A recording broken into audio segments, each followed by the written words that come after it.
All right, everybody, welcome back to Tony's Picks and Morning Show. I'm Tony T. We're going to get you the picks here on the board today will be 4 Major League Baseball games. We're still a day away from NFL and college football, but we'll get it here. Rod will join me here on the show today. We'll say hello to Rod. Rod, what's going on? Hey, not too much, Tony.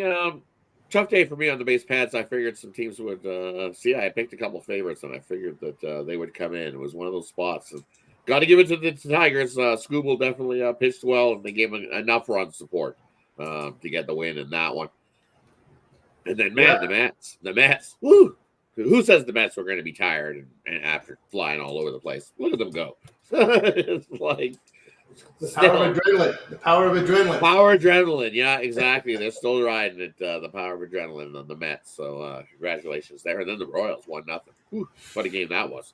Yeah, the Royals 1-0 nail biter there, and the Royals, man, I got to give them credit. They were in tough situations, and they held off. The bullpen held off, which we were so critical of the bullpen. Everybody was Royals first five. Anytime the Royals had one of the races, first five. I don't trust the bullpen. First five, and the bullpen's been coming through. Even though now the bats have gone full because the offense did not, the offense played a losing game. Oh, the offense definitely played a losing game. They still can't hit a beach ball, but they got the one run, and that's all it took. That one run. Their bullpen in the last 10's been is under 1 ERA. They just been we bashed the Royals bullpen for a while. And, I think maybe they finally were like, hey, we're not that bad. So, this poor guy, he took the over in the Lynx game. Oh, dude. Dude. He would have won almost 10,000. He hit all his player props in a parlay. Missed from Elliott had a 18-team parlay, had 17 players hit on the and then he hit the over in the Lynx game. I feel your pain, my friend. I feel your pain. Yeah, I'm sick. I know that feeling. It feels like you just got kicked in the gut, and you're just like, oh. Yeah, I got you. Hey, listen, you're not always going to follow our picks. Hey, listen, I like the under, you like the over. And obviously, as Rod said, the number was lower. You're getting the numbers between game 1 and game 2 drastically different, but I still thought it would finish in the 40s, and that's where it ended. So, but it's right. You look at the number. I think it opened when 158, then we're down to 152 in game 2. So I can understand that logic 100% there. Well, yeah, dropped 3 points, right? So it was down. You could have got 151s at times. So I get it. Yeah, no doubt. All right. And, of course, Atlanta gets in there. And, that Padre home field again showing up. That's showing up. That's all they got. That's all they got. They lost to the Clippers. They lost the Padres. And we're going to show up and cheer for the Padres before we lose them. Well, that's what, yeah, exactly. So the Padres, hey, good on them to get the win. Braves didn't look so good. Braves might be in trouble. Yeah, the Braves might be in trouble there. No doubt about that. Let's get to the games here, guys. And we'll go doing 2s. We'll start with the afternoon affairs here. Tigers, Astros, and then we have Casey and Baltimore. Let me just go ahead and take a peek here at the starting rotations. Looks like we're going to have an opener for the Tigers. Looks like Reese Olson will be the primary pitcher, so he'll get the bulk innings. Hunter Brown will be the starter for Houston. Seth Lugo here for KC. Zach Eflin for Baltimore. Over to Rod. Yeah, and you look at these ones here. Detroit and Houston. I think Houston ties it up. Holton on the mound. He's been all right as a reliever at times, but then we've seen him get blown up early. I expect another low-scoring one. Olsen will come in behind Holton and hold things down. Hunter Brown. He's been solid for the Astros, and I don't think they go out without a fight. So I think the Astros get that one and tie it up at 1. So give me the Houston in that one. And then Eflin on the mound, eh? Yeah. You're going to rely on Eflin to save your season. I don't know if I would be trusting that at all because he has won his last 2 starts. Well, the team's won his last 2 starts. He's had no decisions where he's hasn't been so good. He's 0-3 with above 3 ERA. Has Eflin over his last 3, so it hasn't been good for Eflin on the mound. So I think I might have to lead to the Royals in that one to get the job done with Lugo on the mound. I think Lugo can mow down Baltimore. I don't think we're going to see as low scoring as what we seen yesterday with the 1-0. I think we see a few more runs today, but probably not a whole lot more. I would lead to the under, and I'm going to lead to Kansas City to sweep Baltimore for their 10th straight playoff loss. They've lost 9 straight playoff games as Baltimore. So when it comes to the playoffs, Baltimore continues to struggle. I think they get swept away. Looks like they got the broom ready to sweep them out here. In this one, I'll look at Tigers. I like totals here in this one. I like the over in this one between Detroit and Houston. I think Houston's bats finally showed something late, but they can get the clutch hit there. Olsen is in his return to the rotation, allowed 7 earned runs in 9 1/3 innings. And the Astros bullpen kind of struggled here in the late in the season. Houston bullpen passed 10 ERA over 5. Tigers 3.40, which is above the 1.75 where they've been here. So I'll look here at some runs scored here in this one, Detroit and Houston. I am going to continue with the under here with the Royals and the Orioles here. As we said, the Orioles can't hit; they're struggling at the plate right now. But yeah, if you get one run and your pitchers come through, that's what happens, right? You get the win. Team mark behind Eflin 10-4 the under against winning teams. As we said, that past 7 games, Royals just $1.76. Eflin here, good form. KC bullpen past 10 ERA under 1, and they are 6-1 in the under in Lugo's past 7 road games. So we'll look under there in KC and Baltimore. Let's continue here on the 26 Morning Show here with you every day, 9:30 a.m. Eastern Time. Make sure you like, subscribe, set those notifications so you know you get the plays right away from us. All right, let's get to the second part of this quadruple header here of games. Mets and Brewers. It will not be Savali, who we thought would be overnight. It's now Montez. Manaea versus Frankie Montez from Milwaukee. And in the game was we thought it would be Fried here for Atlanta, Musgrove for San Diego. Go to Rod. Yeah, and look at these ones. I'm going to take it on the Mets and the Brewers. We've seen 12 runs in that game 1. You know what? I think we see a bunch of runs again in this one. I'm going to take the over between the Mets and the Brewers. You look when Frankie Montas is on the mound. How's he been doing? He's 3-2 with a 5 ERA over his last 5 starts. Definitely been giving up the runs. And you look when he faces the Mets, he faced them once earlier this season, and the Brewers didn't get the win in that start, but it was 8-4, so another pile of runs in that one. And you look his last 2 starts have all seen 19 runs and 12 runs when Montas is on the mound. And even when Manaea is on the mound, we've seen his last he's 4-1 to the over in his last 5 starts to the over. So I like the over Mets and Brewers. I think that continues the run scoring in that one. And then I think the Padres sweep the Braves away. You look at the Braves this season on the money line when they're trying to avenge a shutout loss. Well, guess what? They're 1-6 in that spot only this season. So I don't think the Braves are going to be able to revenge their shutout loss to the Padres. 1-6 in that same spot this season. Can't jump on the Braves. Bye-bye, Braves. You had a good season, and injuries got to you. What's going to happen? You're missing your star ace at bat in that one. So no Acuna Jr. No Acuna Jr. Yeah, exactly. Injuries got to the Braves this season, and it was tough. They gave it a gallant effort. Definitely tried their best, but I think San Diego gets the job done.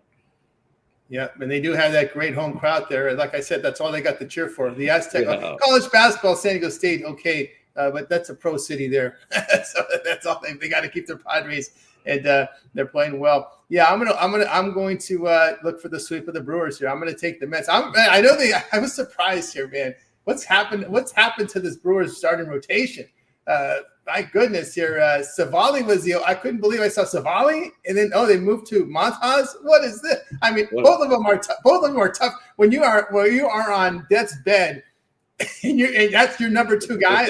I'm still shaking my head. What's happened to this rotation for Milwaukee when you're trying to choose between Frankie Montas and Aaron Savali? Oh my goodness! But anyway, look at Montas's past 4 home starts: 16 runs allowed, 7 homers, and 18 1/3 innings. Manaea has been clutch this year, man. In his past 6 road starts, ERA 3.18, WHIP of 1.15. Manaea on the road, the Mets are 12-4. You look at Montez at home, the team is 5-9 with him, and against right-handers, when you 33-26 on the road against right-handed starters. Really good point here by Justin. This is what happens when you play in the NL Central, right? You're playing the likes of the Cubs, the Reds, the Pirates, teams like that. Is that you're beating up on those teams who are not really good, and you artificially think you're good. You know, you're playing all these bad Central teams, and you think, oh, we're really good. And this is what happens when you get into the playoffs. It comes apart for you right there. So Mets, I just take the Mets here. I just, again, the pitching advantage, and they got the hitting as well. And they've been a really good road team, right? They've been a good road team this year. So that's something I missed yesterday. I just thought I got caught up in the celebrations. That was the whole thing we saw, right? These teams celebrate, and then they come back and they fall flat on their face there right after the celebration. But that's what I looked at. I can only go with the Padres, man. That home crowd pushes them. Fried, though, is not the same pitcher on the road. I will say that. His past 6 road starts, he has an ERA over 4. But more importantly, he's given up a base runner and a half, whip of 1.40. You give up base runners in this atmosphere, it's going to be tough. These fans get up for any time there's a base runner. These guys go crazy in San Diego. Musgrove, over their past 3 home starts, allowed 2 earned runs in 18 of their innings. Both bullpens in good form. Atlanta struggling at the plate over their past 7, 229. That's been the thing with Atlanta. It's been their bats, right? They lose their hitters, injuries, and they've not been able to hit. And you look at Fried, past 7 road starts, 3 and 4, losing 2 units. At home, team recommend Musgrove 4-1. I just can't get over that home crowd. It's here. Are you going with money line? I'll go with the money line with the Padres. I'm not gonna go run line. I'm not gonna play games here this time of the year to get beat up by, especially when you're only gonna get 8 at bats for the home team there. And I'm a little nervous about Suarez. Suarez is kind of the closer here for the Padres. They were thinking of changing closers because Suarez, who's been lights out the first 5 months of the season, had struggles down the stretch. And he blew some saves, and for the Padres, and that's what I'm a little nervous about. Is Suarez? You get a 2-run, boom, gives up a home run, to start, right? or holding a 3-run lead, gives up 2 runs, and they get away with it, right? That's what I'm a little worried about. Suarez trying to close out the game, trying to be clean in a closing situation, because he's had his guy, he hits a bloop, and next boom, there's a home run, and it's 3-3 before you're like, oh. Serious? Yeah. He's not been as sharp as he's had here in the first 5 months of the season. He was lights out. But I know that's going to happen. You're going to have one bad month. You can't expect these relievers to go 6 good months. You're going to have, and unfortunately, the timing of it now was bad this time of the year. And I even said there was some crows out there saying we got to switch him out, bring in a new closer. I don't know, man. The guy was lights out for 5 months. Don't lose your mind over just a couple of bad outings here from Suarez. But yeah, I'll look at the Padres in that one. All right, we're going to get into the parlay peripheral segment. Maybe we can give out a pick here from a parlay here, a player prop, maybe a pick from the upcoming NFL, college football. We'll go over to Rod. Yeah, and I'm just looking. Somebody asked if there's any hockey, and I'm like, there's no goalies listed always. Yeah, hockey has turned to be like the NBA, where they don't tell you until they do the morning skate. So it's like 10, 11 o'clock until they get up and they start moving around a little bit. You don't even know who's in net. So it makes things really tough when you're don't even know who's going to be backstopping your team in goal. It's looking like Skinner's going to go in goal for the Oilers tonight, but that's tough on that one. So I'm looking at I'll probably have to jump to a college hoops play here, or a college basketball play for this week. So give me a second to find my new college football. CFL, college football. Let's see. Rod has. Let's see. Here, I'll give you one right now. Rod's okay. When I got one ready, I'm going to take South Carolina plus the 9.5 against Ole Miss. Ole Miss has played a weak schedule and showed up, and now they're playing the big boys. South Carolina is tough. Looks like their quarterback will play in this game. He practiced yesterday. Norris, the Sellers, I believe. He practiced yesterday, so we expect to see him on the field here for South Carolina. So I'll take the 9.5 at home against an Ole Miss team that played Kentucky and didn't show. Remember, South Carolina pounded Kentucky, and Ole Miss here. I look for them. I'm not going to trust them to cover that number on the road here against South Carolina. I'll go back over to Rod if he's ready.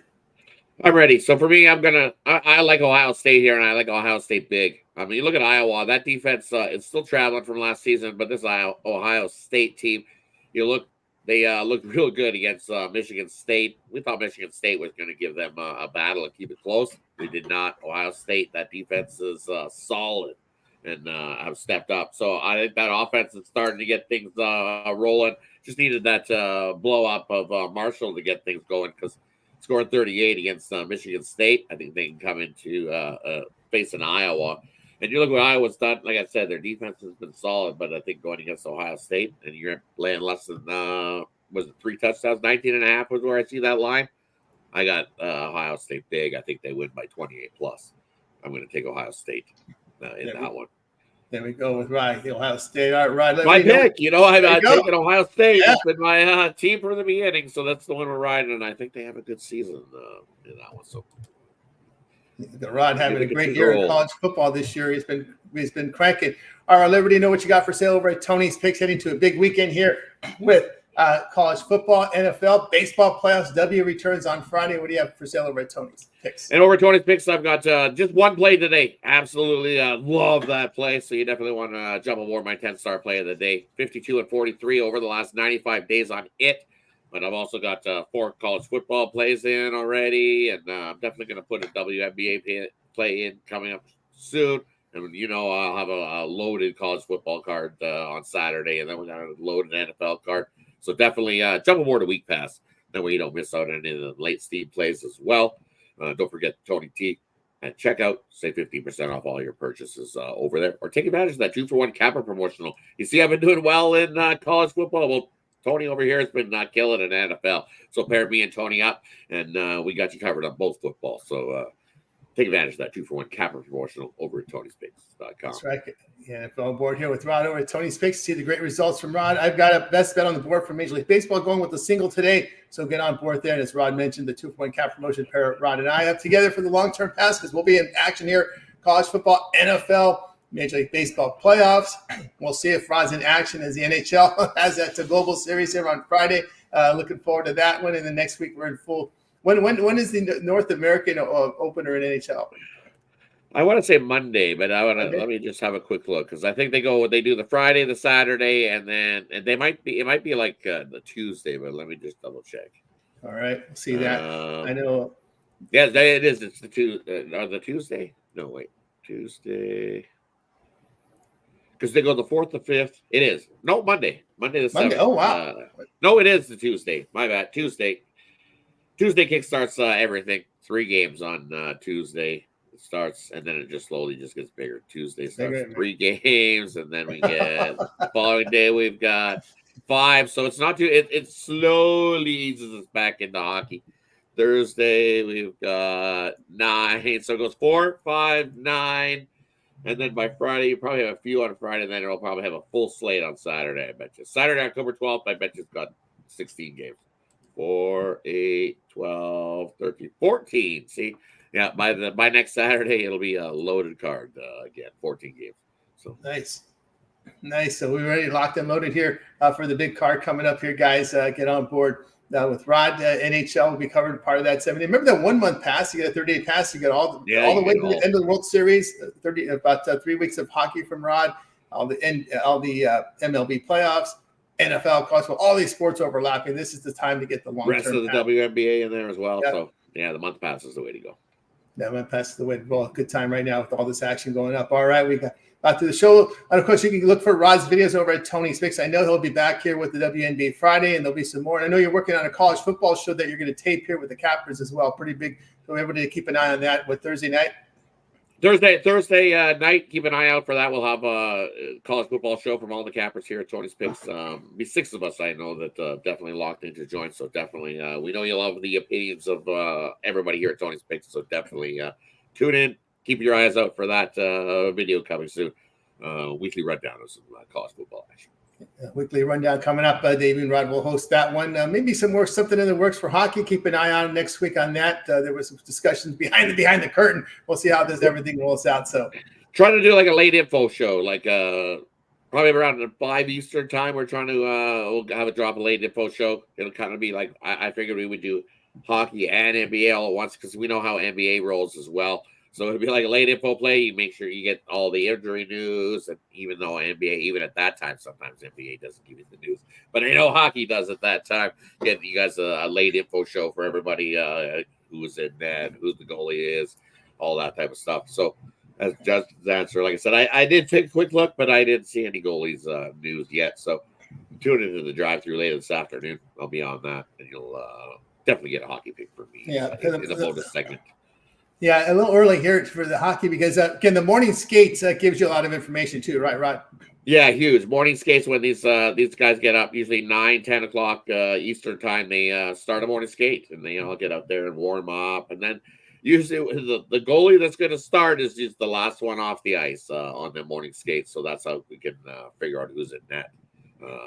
And then usually sometimes the coach actually gives in the list. Go, here, this is who's starting today, and then you can get confirmation. So it's tough.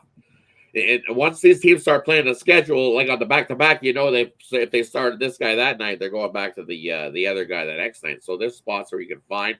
And then there's some coaches that they're still old school that still give you the goalies going. Yeah, that's true. Or they have their favorites in the media, and they give them the info. You know what I mean? Scratch your back, I'll scratch mine. Right? Yeah. So exactly. That's old school. Yeah, that's old school. Exactly. Right. Yeah, they got their buddies back in the day. Yeah. Back in the day when Sather took the cup, he took the cup out of the he hit the cup. It was kind of funny. He got the Flyers all messed up.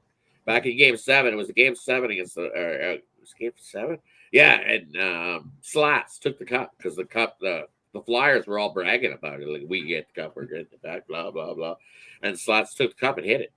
It was funny because all the Flyers were all like panicked. The players were panicked. He brought it out after the first period. Said, here, there. Why? What do you mean? The cup's right there. So they do old school stuff like that. Yep, they'll do that. I'm sure Rod will have some futures down the line here, no doubt about that. There are some futures video by Steve. He's got some content up there on the channel as well. If you just go to our YouTube channel, you see how we have it, everything categorized by sport. You'll find some stuff there, but Rod will be ready to roll with some hockey. Once we get to the hockey season started, keep an eye on that. I'm a homer, and it's all be. The Oilers are going to be tough. We got some defense, we some issues, but I think we're going to have some guys that can step up. And we know up front, as long as Arvidsson stays healthy and Skinner, that addition of Skinner to the line for the Oilers, I like. So we're gonna have to outscore some teams, I think, to start the season before we can maybe pick up a defenseman or two. So expect some overs in these Oilers games early. Futures look there. Take some over in the Oilers. Overs there with the Rod. All right, we got you through the show, guys. You just joined us. We already covered baseball. We're just rewind to the beginning. We're just having some small talk to close the show. We got the business out of the way already. So we'll let you roll here, guys. Thanks for joining us here on the Tony Speaks Morning Show. Back tomorrow again with more content from you from the baseball playoffs. There may not be if we got all sweeps, right? There may be. Yeah, we got all the same teams. It'll just be NFL and college football tomorrow. Right? Good chance we can see some sweeps. I think the percentage of the team that wins that game 1 in his wild card is like 80-something percent, 87% to win or something. I think it's over 80%. I don't know about the sweep, but to win the series, to win the wild card. 100%. It's been 100%. It's been 100% since 2022. Yeah. Yeah. Yeah. It's been nuts. Winner of one has won. It has won the entire series, and it does. That's how it rolls. It's weird. But again, it's a 3-game series at home, and they don't travel, so the home team has that advantage of playing in front of their home crowd, and that just makes the owners happy. I don't know about the players, but the owners are happy about that, and that's what matters. Well, yeah, exactly. We get 3 home games in the wild card round, and then if we can win the wild card round, then we get even more. So that's how it's all about. They want more. The more games you can get at home in the playoffs, the better. As you see in San Diego, it's funny the argument. It's not good. The start times. Let's hold back. Blue collar folks don't go to games anymore. It's just the white collar folks, business owners, retirees, and the people that are self-employed. So the people that can go, they can go to the games because they make their own schedules. They're business owners. They're the ones that can afford these tickets. So they go to the game, and even if it's 2 p.m, there's no big deal. They go. Yeah, they go. So that's the way it looks now over there. The way with these starts, so it helps us because we like seeing the games spread out from our perspective. All right, that's it for the morning show. We'll see you guys later on today on the drive-thru. But we'll be back here tomorrow, 9:30 a.m. each time with the 26 Morning Show. I hope you guys make it a winning day. We'll catch up with you guys tomorrow.